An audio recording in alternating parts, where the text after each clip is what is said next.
Hey, this is Steve in Dallas, Texas. It's Saturday morning, my friend, and you are listening to Light Talk. Good morning. This is Stan in Gainesville, Florida, and today on Light Talk, we are talking about a chorus line, bulbs or lamps, architectural lighting, and dealing with pigs.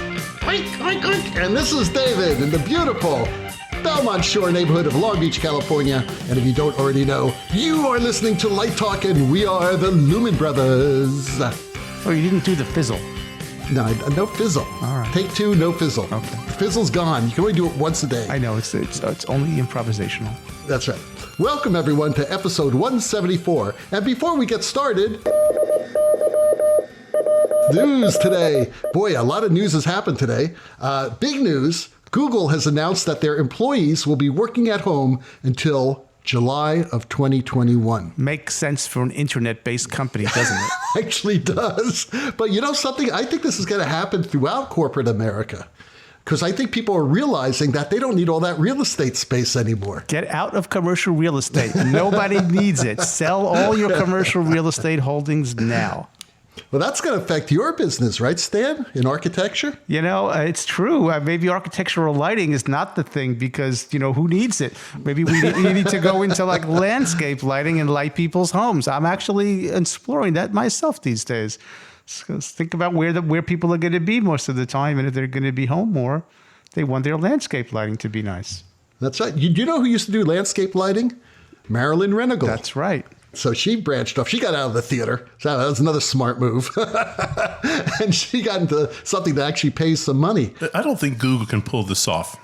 And the reason I say this is that I have friends in the industry who are now working out of their homes. And when I talk to them, you know, these are eager beavers drawing their large salaries and driving their mid-price BMWs. And I say, how is this? How is it working out of my home?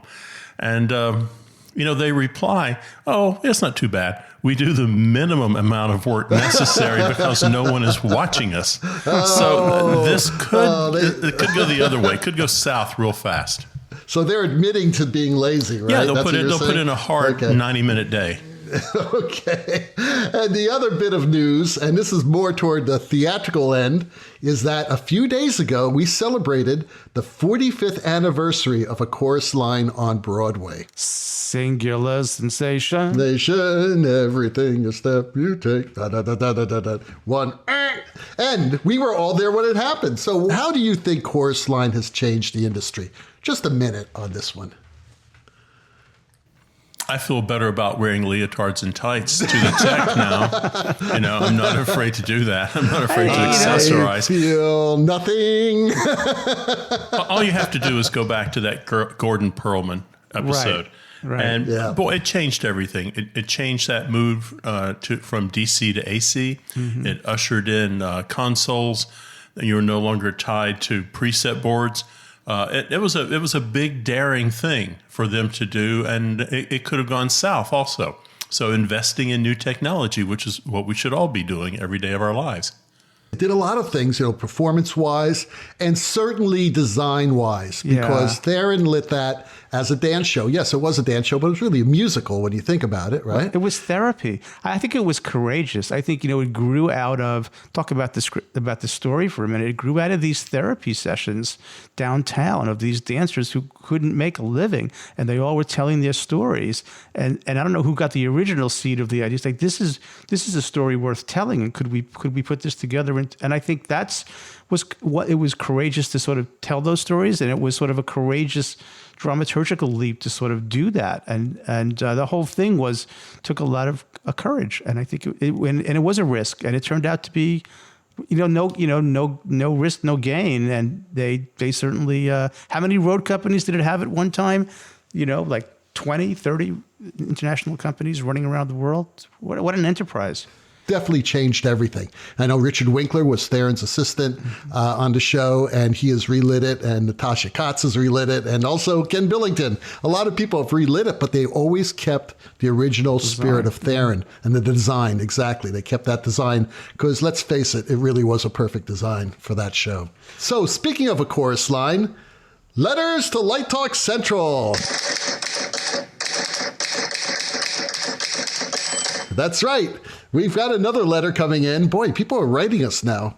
Carrier pigeons are like dropping letters left and right. It's a little scary. It is. So this is from Mark Kiefer. And Mark wrote us last week, and the subject is a chorus line at the public. I just finished listening to episode 173 on Light Talk. I have been listening to the show quite regularly for about a year now, and I really enjoy the technical information combined with the silly banter. Silly banter. That's me. That's me and you, David. Oh, okay. Steve is always serious. Anyway, to continue.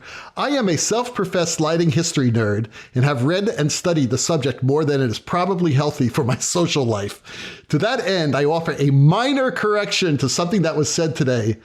When a chorus line opened at the public in April of 1975, they had a 5-scene preset board and electronic dimmers of some sort. If I had to guess, they were mostly Kliegel, but I can't confirm that. Because of that level of control, Theron was able to produce fairly complex lighting cues with a lot of fast changes and bumps. I bet there were at least 2, if not 3 people working on that board. When the show was moving to Broadway, she knew that she would never be able to produce those effects on piano boards. And after a series of screw-ups and miscommunications between various people at 4-Star and EDI, Paul Bennett approached Gordon Perlman for his prototype LS8 in a final desperate attempt to get Theron a memory board for the Broadway transfer. Keep up the good work, guys. Mark Kiefer. Well, thank you, Mark, for that great letter and the correction. I don't know where I heard that piano boards were used on the public performance, but boy, thanks for correcting us on that. Does this qualify, Mark, for a non-safe dishwasher coffee mug? No. Okay. No, he gets a shot glass. Because I think Mark would appreciate the shot glass more than the damn coffee mug. So when we find the shot glasses, they're on your way, buddy. And send us your address, too. Don't expect quick delivery. Anyway, so let's get started. Steve has our first question. Yes, it comes from Josh in Atlanta.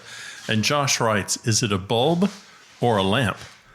I think what you're going to find is there are 3 kinds of light bulbs: incandescent, halogen, and compact fluorescent. And what I do seem to find is that everyone agrees they're called lamps. Just, it's a lamp. No one calls it a bulb. I looked at the major manufacturers over the years also, and they refer to it as a lamp.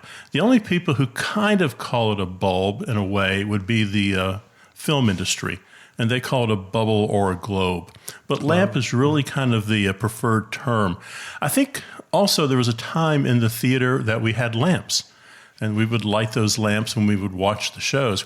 So I think this is maybe a holdover a little bit from that also. But I think these days we're pretty solid. We call it a lamp. We don't call it a bulb. Or as our friends across the pond would say, bulbs is what you put in the ground. You know, the other thing here too is as I was researching this, we had a question a couple years ago about, is it all right if I call my friend a techie? And we had let's not get started. We had a on long that. conversation about that, Oh but my I found something really great, and that was it's not unusual in the UK to call the electrician the Lampee. Because the Lampee. And my favorite, which I'm going to go with now forever, when I refer to the audio engineer, the Noise Boy. The Noise Boy. Katrina in Romania writes, I am graduating from my university next year with a degree in technical theater. I have heard horror stories about directors, designers, and other people in power taking advantage of young theater artists while on a production. I am thinking of not pursuing a life in theater because of this, but I really love lighting design. What should I do? Well, let me just start saying that this is a very sad letter. Question. This is a very sad question, yes, this does happen, and this does happen in our industry, and it happens in a lot of industries, as we all know. Seems to be really prevalent in the entertainment industry. You know, with that whole Harvey Weinstein thing, and remember the old casting couch and all that stuff. Yeah. People would joke about that. This is not a funny issue, first of all, I'm going to make this really short because this could be a let's talk about, but let's be serious here. This is a horrible thing. There are people like this. They're monsters. They're pigs. They really are pigs. And don't let these people deter you from your passion. Be strong. Go out there. Create your art. And when somebody tries to pull this crap on you, you turn them in. You stop it. You turn them in. You hold on to your dignity. And you don't be quiet. There are too many people who just are afraid to make a stand here. But know now that there are people behind you. And let me tell you something. The people who I've worked with in the industry, I'm going to tell you right away, right now, I don't know of any person personally who would put up with this. And matter of fact, I know of people who've been hit on for various sexual things and horrible things, by people who are in positions of power who stood up, and the entire company stood up with them. And there's something happening right now that has to do with something that I've seen on Facebook lately with somebody who's been doing this and who's been charged with this. And now everybody's standing up against this person. So I think you've got to do that. And you've got to hold on to your love. You've got to hold on to your passion. And you've got to just be the person you need to be and hold on to your dignity. Well, I think David really hit it on the head here. But I also want to point out that this is no reason not to go into the arts. Because this happens in every profession. It's happening down at the law office. It's happening at the hospital. It's happening down at the police station. It's happening anywhere that people are together and you have a predator in your midst. So I think David has really succinctly answered this, but I just remind you, it's something we can't get away from. All we can do is fight, and all we can do is, as David said, report it. There's no going back. There's just no going back. Once the Me Too movement started, that changed everything. Yeah, I totally agree. The only thing I could add to the good thoughts, I was thinking the same thing that Steve expressed. It happens everywhere, but I think what has changed is it used to be that when somebody turned on the light about something like that, you were alone in the room with the light by yourself. And that was scary. And I think now when you turn on the light, everybody else is watching. And it's sort of like the old Justice Brandeis quote that, sunlight is the best disinfectant. So there will probably always be predators. But I think in the past, there was a fear of turning on the light as a disinfectant. And now I think that doesn't stand anymore. And Steve's right. It's changed, and it's changed for the better. And the dirty, rotten scoundrels are going to be exposed or get the help that they need if they can. Lindsay in New Mexico writes, what makes your training as a theatrical lighting designer so valuable when you design architectural spaces? Well, I'm going to go to my notes because I thought about this a bit. And from my, interestingly, I've got a list here, but from my conversations with owners of architectural lighting firms who have hired theatrical designers, one of the first things they say that I've heard a lot is the work ethic. And what surprised me was they would say, engineers who come out of engineering programs, they sort of have a culture. They go to work at 9. They want to be home at 5. They want to have dinner with their family. They want their weekends off. Well, theater people have a different work ethic. There's this drive to get it done. We're used to these very specific deadlines. We're used to going above and beyond when necessary. So they were really appreciative of the work ethic. So I think that training outside of the aesthetics seems to be important. Something David and I were talking about earlier today on this question that, when we do theater, we sort of make a presentation. The thing you look at is at one end of a room normally, unless you're in an arena situation, but generally in architecture, it's 360. So you're living in the space rather than looking at the environment. So that's a difference between the two. I'm just talking about differences first, and then I'll talk about the theatrical training. Most of what we do is temporary. Goes up and comes down, or goes up, gets on a truck, goes somewhere else, goes up again, and then when it's over, it's over. The work you do in architecture is permanent. So there's a bit of an adjustment to make in terms of that permanency. Things that we're really good at, because we do a storyline, we do an arc, is dynamics, is cueing. We're really steeped in theater, in cueing and following a story, and then underpinning what's going on. That's not necessarily what you see in a lot of architectural design because it was expensive and considered a specialty. Now that is becoming more and more common, and we bring that to the table. We're really trained in composition, how to make, what makes a beautiful composition, what accentuates the actor, the face, the environment, the body. So I think that's important. And our study of color, our understanding of the interaction of color with material and objects and use of colored light is something that the theatrical designer comes with. And back again to the storytelling idea, we certainly are steeped in the telling of story, and architecture has a story too. We connect to an audience. So what is it about that audience, whether it's the occupants of the building or the characters in the play? We really think about that, where an engineer may or may not be thinking about that. So I think we bring all that to the table, and I think that's why we make strong people who make the transition from the stage lighting to the architectural lighting world are usually successful. I think it's that situational awareness, our understanding of what's going on, and how we bring that forward in our design work. It's something you spoke about, creating atmospheres. I always like to say, as theater designers, we create an atmosphere on stage that the audience sees and the actors live in and perform in. In architecture, we create an atmosphere that we live in. I would like to do more of it. I don't do as much of it as I'd like, is the permanence. It sort of raises the bar. It's like, I really got to get this right. And I really want it to be good because I really can't go back and fix it the next night. Like once it's up and once it's going to haunt you forever. I mean, look, I got to tell you, we did one project. This came up yesterday. We took a project a few years ago to do this sculpture at the university, and they didn't have enough money. And we knew they didn't have enough money to do it right. And we really wanted to do it because we thought it would be a good hallmark project if we could do it right. And we found cutting edge technology, and we found stuff that was affordable, and we did it.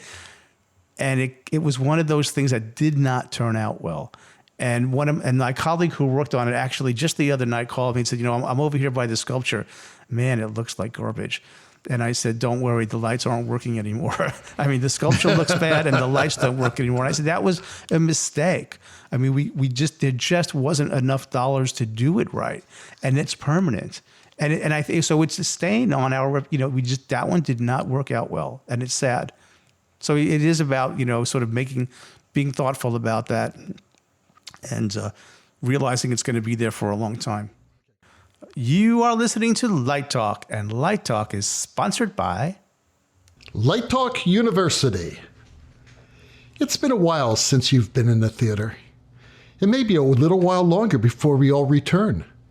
But when that day comes, are you confident that you will remember exactly how to light a show?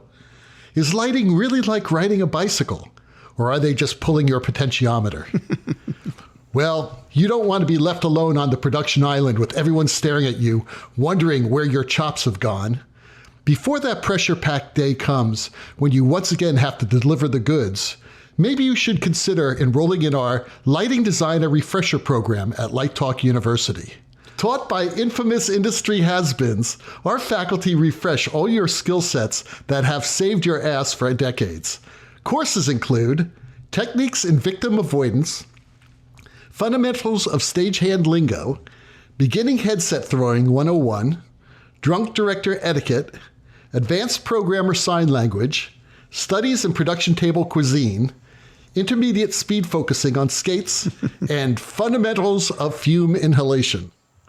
These refresher courses will assure your painless transition back to frustrating technical rehearsals, 10 out of 12s that go on forever, focusing calls that are wasted with repairing broken movers, and those inevitable script changes and last-minute production numbers that create a generation of bald-headed lighting designers. So don't be foolish and overconfident like those arrogant Tony Award-winning hacks. Be one of the non-poorly educated and enroll in Light Talk University's Lighting Designer Refresher Program. It's the best use of your per diem that you will ever spend. Light Talk University is not affiliated with that weekly podcast presented by those three old washed-up lighting designers trying to stay relevant in this high-tech industry. Scholarships and assistantships are not available. And now, back to Light Talk. Well, the sound of those crazed ducks in the background tell us that, once again, it's time for Let's Talk About. So today's Let's Talk About comes from a pretty funny thing that Steve brought up last week. And it's about being an equipment snob.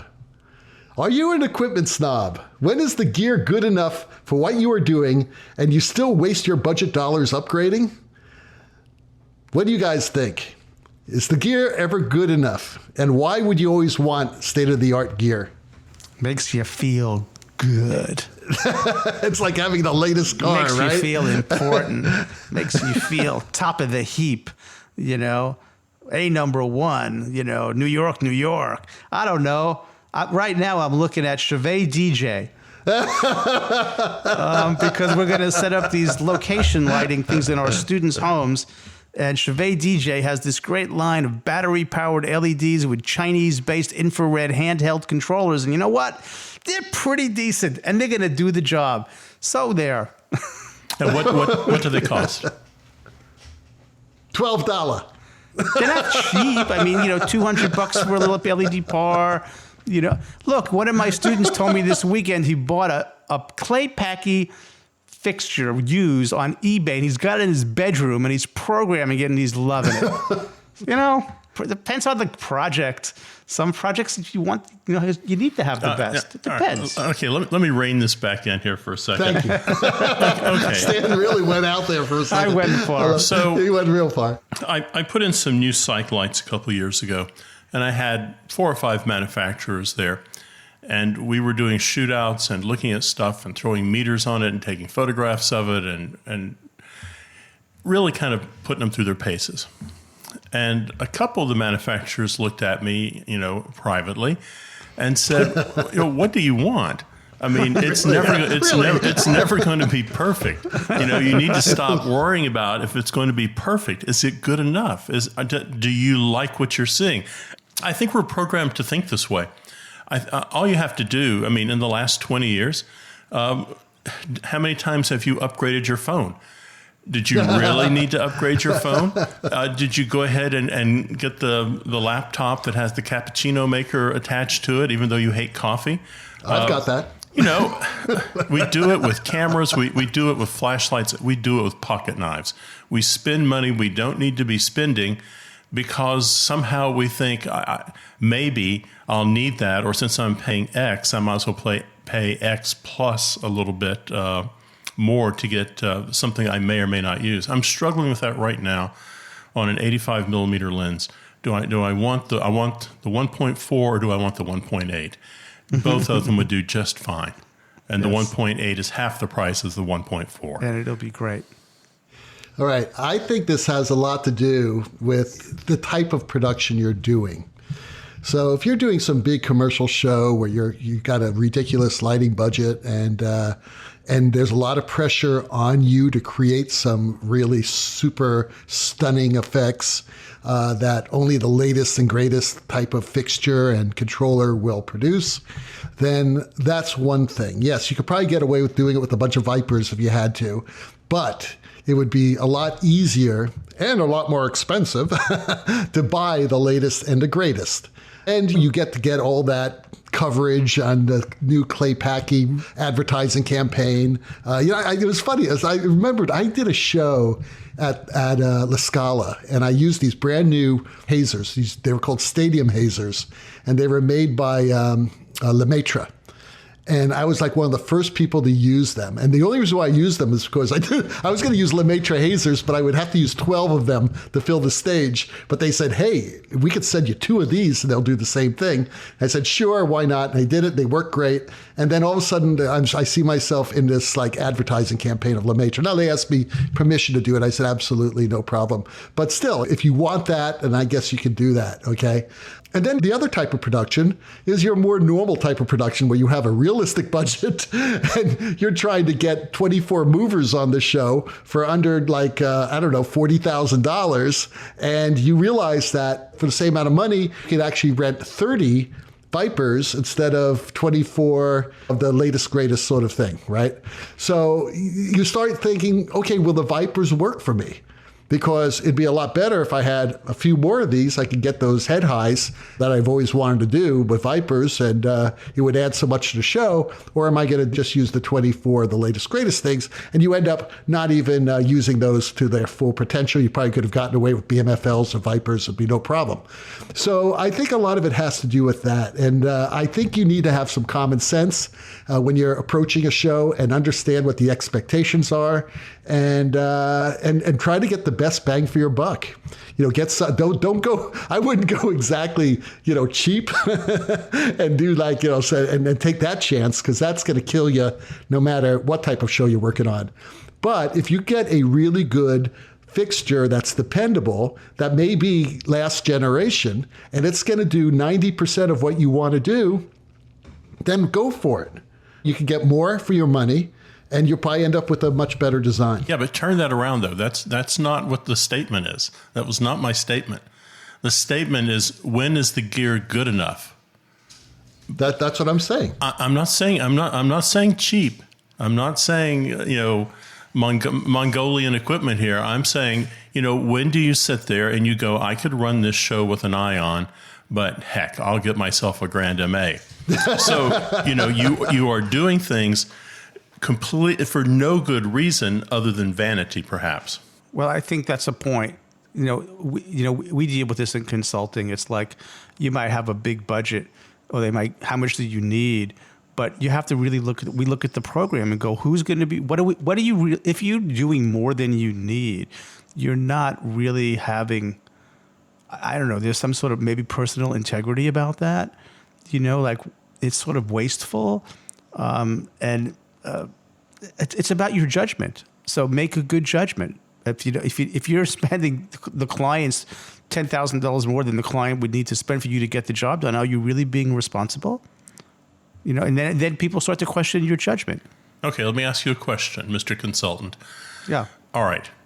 So you're at the drive-thru of Burger King, and you normally get a Whopper for $6.49, and you're happy with that. But the sign says 2 for $5. Do you go with the 2 for $5, or do you get the 1 for $6.49? Well, so it's a good question. So if there's somebody on the corner who's begging for food, then I might do that. But I'm not going to be unhealthy to myself and eat 2 Whoppers, because the cost, I'm going to be responsible to myself and responsible to my client. So no. So the answer is no, unless there's a good use of that extra stuff. Like, okay, we just did a gig where we could have put one light board in this facility, okay, and they could have went back and forth, right? Because they're rarely going to use the two spaces at the same time.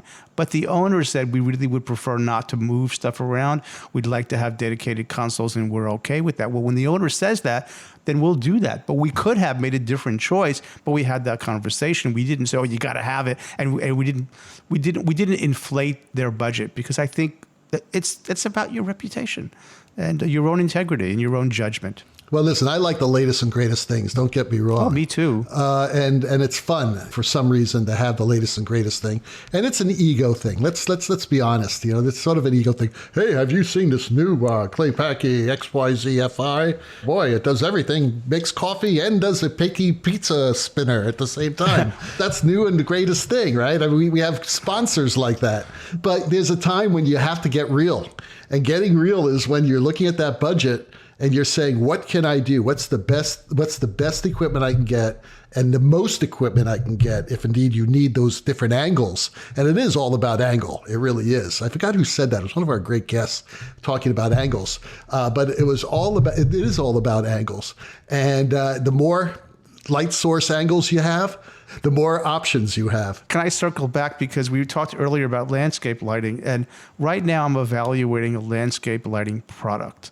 It is it's one of the top landscape lighting products in the country. It's cast bronze, like it's Italian old school craftsmanship. This light is built to last, right? It's got a fantastic stake. It's got built so it goes into the ground beautifully. It's got built-in Bluetooth. I just checked out the light engine last night because I turned it on.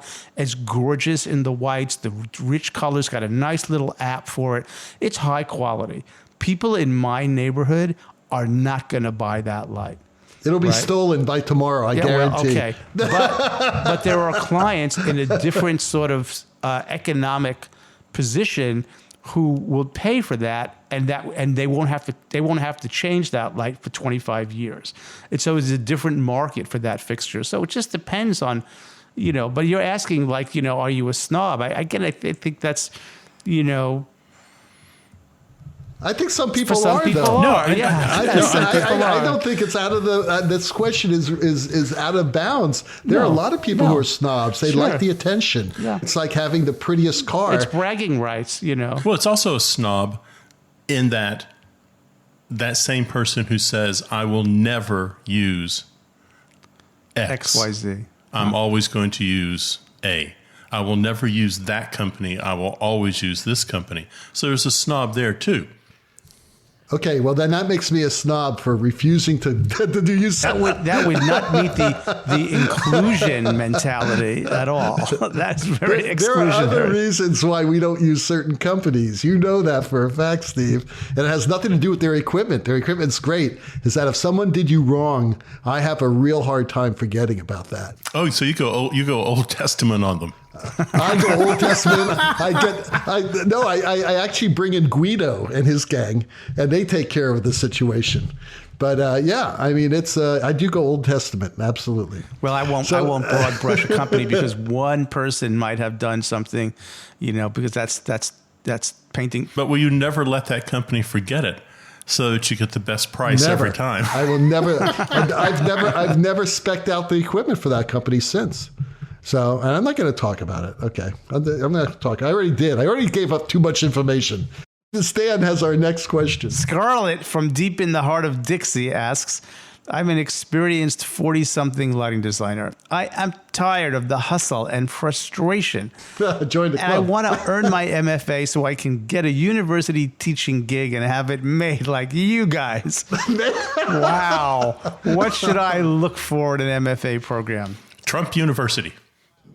Trump. No, Light Talk University. She doesn't really know why the three of us are failing and falling apart, right, psychologically and physically from the years and years of unsustainable activity we've all been engaged in. But seriously, folks, I'm falling apart here. Yeah, but seriously, let me give you some answers. I took some notes on this. So the first thing I would say is, I would want to reach out and study with somebody who you respect and their work and their teaching and what they've done across their career. So that's the first thing. I would just look for that. I would also specifically look for if the MFA program will give you opportunities to teach. So because you need to sort of get better at it. David and I were talking about this the other day, that most of us, we didn't get any training in education. We got trained as designers and we learned our craft, but nobody taught us how to teach, which is sort of crazy. I got lucky in that I married somebody who actually has art education training. And so at home I could get tutorials. And I also was lucky that for a while I taught at a former teacher's college where there was a lot of emphasis on developing your teaching abilities. So I think that's important. And then if the institution offers support for teachers, that's really important. Is there a dedicated office where people are there to help you improve your teaching? At the University of Florida, I'm proud to say, we have the Center for Teaching Excellence, where anyone can call, make an appointment, sit down with somebody, and that's their focus. And I did this a couple of weeks ago, and I got to tell you, I'm teaching for a long time. I got some great feedback on how to improve my syllabus. I got some great feedback about tools and methods that I didn't know about, including technical ones. Like I told David this morning about Google Jamboard, and I'm going to be using that in class because I'm going to be online. So I would look for those kinds of resources in those programs. I think you need to look for a program that's going to help you break bad habits. So your late 30s, early 40s, you've been out making a living, and what does that mean? That means doing as many shows as you can possibly do as fast as you can, and you would be happy if you were doing 3 shows a month. So I think this kind of crunch that young working professionals have is that they have bad habits. I think you go into a program that's going to make you think outside of your comfort zone. Now, you may be innocent. You may be completely innocent, but there are plenty of people who say, I'm going to put blue on this side, pink on that side. I got 4 hours to focus. I got to get this thing cued because I'm moving on to the next show in 5 days. So I think you go into a program that makes you think through your designs, that makes you actually take time and take risks and stop pulling out the R80 for your blue cycle on every show. Also, I think it's a program that's going to teach you how to listen. I think until you learn how to listen, you're not going to be a very good teacher. I don't know that MFA programs are set up to teach you how to teach. And that is, it's a difficulty. But, I think what schools are looking for when they're looking for that assistant professor or that instructor, they're looking for someone who's going to bring something to the classroom.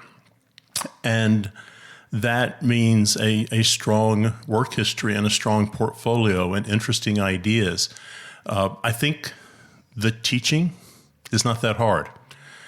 I think it's scary when you're first starting and you're trying to figure out how you're setting up your classes day after day after day. But I think you're going to find most universities who offer teaching assistantships, you're teaching things that aren't probably what you think you're going to be teaching. First of all, if you're getting your MFA, just the way college is set up, they're not going to let you teach other MFAs. So I think what you're looking for is a finishing school to help you elevate you to the next level of your design ability. So I don't know. I'm not so crazy about graduate assistantships in teaching. I think you get the busy work and you're not really accomplishing much, and it's taking a lot away from your work on your realized shows. I don't know if graduate school is going to magically make you a teacher. So, you know, Steve, you convinced me. I'm on your side. I agree. I mean, we should be teaching teachers, for God's sake. I'm going to throw David under the bus here. And I don't mean to embarrass him, but he had a pretty sizable resume in the professional world before he started teaching. And I don't think anyone said, do you know how to take attendance? Do you know how to buy a textbook? I mean, are you going to turn Don Holder down when he applied to teach that first time? Are you going to say, I don't know, you haven't taught my friend Delico? People are looking at your demeanor, how you present yourself, what your ideas are, the strength of your portfolio, the places you've worked, the variety you bring to the job place. So maybe you look for a theater company, a university that's got strong ties to a regional theater. So you start moving into a slightly different atmosphere. Or maybe you've never worked in New York. So maybe you start looking at those schools in the New York metropolitan area. And it doesn't hurt, I think, to pick a school in a region where you hope to work, because that school is going to have connections in those regions. If you want to go out, God forbid, and work in California that's about to fall off in the ocean, I would go to a California school and try to, at your age, at 40, I would really tap into what the doors that school can open for you. Well, the rocking sounds of the Luminoids tells us that once again, you've spent another morning listening to Light Talk. You can hear our show on Spotify, iTunes, Google, YouTube, Live Design Online, and just about every other podcast site out there. Check out our website on lighttalk.org for future guests, and be sure to follow us on Facebook and subscribe to our podcast. That way you will not miss a second of Light Talk insanity. No guarantee is offered regarding the accuracy of any statements or opinions made on this podcast. However, if you decide to litigate, the law firm of Flecht, Flocked, Flare, and Glare and their paralegal snoot will defend us until our retirement funds are depleted. Light Talk is written and produced by the Lumen Brothers, coming to you from Long Beach, Gainesville, and the Republic of Texas. And be sure to join us next week when we talk about even more happenings in our crazy industry. Let's hope we have some. All that and a new sponsor. Light Talk, broadcasting questionable Lumen knowledge and humor around the world. So see you all next Saturday morning. Stay healthy and stay happy, and bye-bye from Light Talk. So long, everybody. Toodles.